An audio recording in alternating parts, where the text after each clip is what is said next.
Class 10th मैंने आपको जो है एक्सरसाइज 9.1 के कुछ क्वेश्चन करवा दिए हैं। इसमें कुछ ही क्वेश्चन बचे हैं। तो उससे क्वेश्चन नंबर 15 है कि एक सीधा राजमार्ग एक मीनार के पार तक जाता है।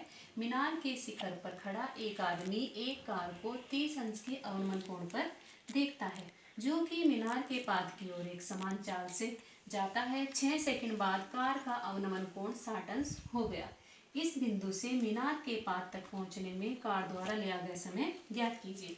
तो सबसे पहले हम मान लेंगे कि माना ए बी एक मीनार है, ठीक है, और मीनार के पाद बिंदु से मतलब मीनार के शिखर पे एक आदमी खड़ा है, और जब वह यहाँ से कार को बिंदु डी पर कार है इसको देखता है तो उसकी आंख से जो अवनमन कोण है वो 30 अंश बन रहा है।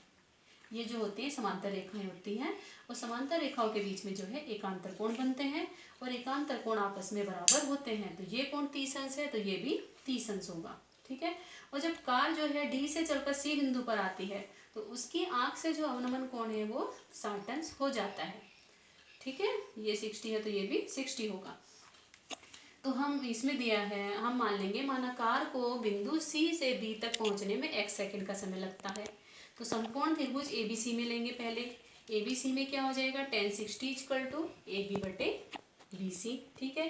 तो सबसे पहले आप एक चीज समझो इसमें कि इन दोनों समकोण त्रिभुजों में उभयनिष्ठ क्या है, यानी कॉमन क्या है दोनों त्रिभुजों में, यानी ऐसी कौन सी भुजा है जिसका इस्तेमाल हम दोनों त्रिभुजों के लिए कर रहे हैं। जैसे ABC और ABD यानी दोनों की ऊंचाई AB है, तो हम दोनों त्रिभुजों से ऊंचाई का मान निकालेंगे, AB का मान निकालेंगे, उसको बराबर रखेंगे और हमें अज्ञात राशि मिल जाती है। सबसे इजी ट्रिक होती है इसमें। तो यहाँ से AB इक्वल टू आ जाएगा √3BC, ठीक है, फर्स्ट हो गया। अब समकोण त्रिभुज ABTV में tan theta equal to AB बटे BD, तो tan 30 इक्वल टू AB बटे BD। तो tan 30 की वैल्यू होती है 1/√3 इक्वल टू AB बटे BD। AB इक्वल टू होगा BD/√3।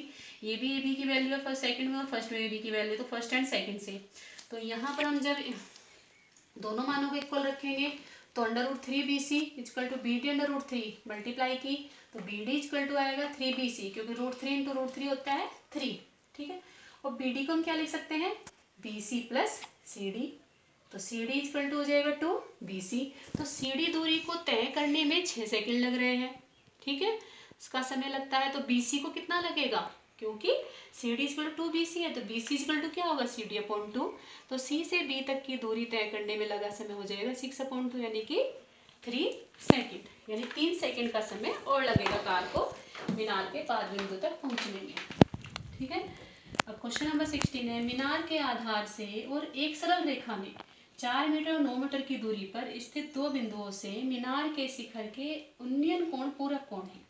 सिद्ध कीजिए। मीनार की ऊंचाई 6 मीटर है। तो हमने मान लिया AB एक इंच मीटर ऊंची मीनार है, और मीनार के एक ही और एक सरल रेखा में दो बिंदु हैं C और D।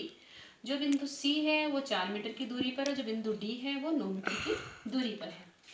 अब पूरक कोण क्या होते हैं, पूरक कोण वो होते हैं जिन दो कोणों का योग 90 अंश होता है, वो पूरक कोण कहलाते हैं। यदि एक कोण थीटा है तो दूसरा 90 माइनस थीटा होगा।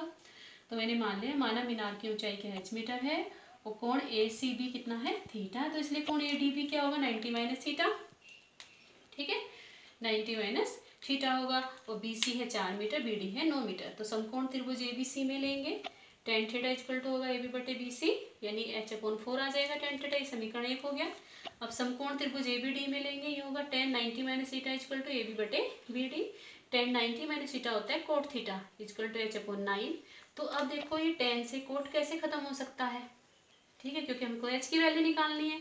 यदि हम tan और कोट की मल्टीप्लाई करें तो कोट होता है 1/tan और ये कट जाएंगे। तो हम समीकरण 1 व 2 की गुणा करने पर tan थीटा, देखो लेफ्ट हैंड साइड की मल्टीप्लाई लेफ्ट हैंड साइड में होती है और राइट हैंड साइड की मल्टीप्लाई राइट हैंड साइड में होती है। tan theta into cot theta equal to H/4 into H/9। तो tan थीटा इंटू कोट को लिखेंगे 1/tan इक्वल टू H²/36, या H²/36 इक्वल टू 1, या H² equal to 36। H equal to आएगा √36, या H इक्वल टू +/6 आएगा। लेकिन दूरी जो है धनात्मक होती है तो इसलिए हम H की वैल्यू 6 मीटर लेंगे। तो हमारी जो हाइट आ गई है मीनार की वो 6 मीटर होगी।